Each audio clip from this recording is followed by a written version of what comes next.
भास्कर जाधव साहेबांनी मांडली, या बाजूचा विचार केला असता अध्यक्ष महोदय, मी अशा अनेक आत्महत्या या ठिकाणी सांगू शकतो ज्या कारण नसताना केवळ भीतीपोटी पुरुषांनी केलेल्या आहेत.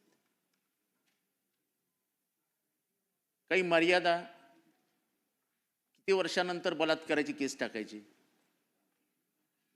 कारण का पोलीस केस आली की रजिस्टर करून टाकतात आणि त्याच्यासाठी मग ते सुप्रीम कोर्टाचं रुलिंग दाखवतात. काय करणार साहेब, केस आली, घ्यावी लागली.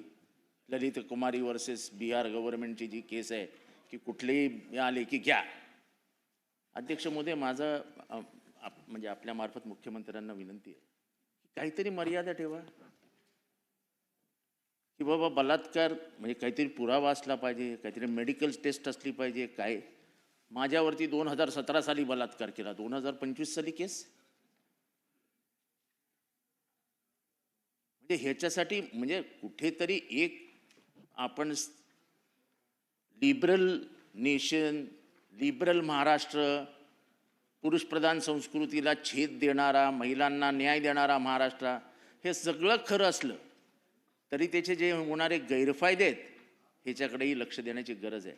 कदाचित गैरसमज आमच्याबद्दल होईल महाराष्ट्रामध्ये, पण तो कोणीतरी मांडायला पाहिजे ना की बाबा 2 वर्षाच्या आत झालं तर ठीक आहे, 1 वर्षाच्या आत झालं तर ठीक आहे, 5-5 वर्ष, 4-4 वर्ष, त्याच्यातली काही प्रकरणं ही म्युच्युअल असतात.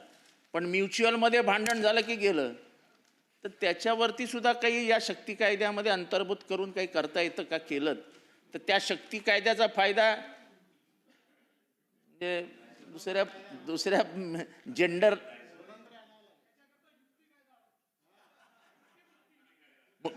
मुक्ती कायदा नाही, पण ह्याच्यात आपल्याला आणता येईल ना की हे एवढ्या ह्याच्यातच आपल्याला तुम्हाला हे दाखल करता येईल किंवा काय बघा, म्हणजे आपण ज्याला जमेल त्याचं, पण ह्याच्यामध्ये हा अन्याय दूर केला पाहिजे असं आम्हाला वाटतं.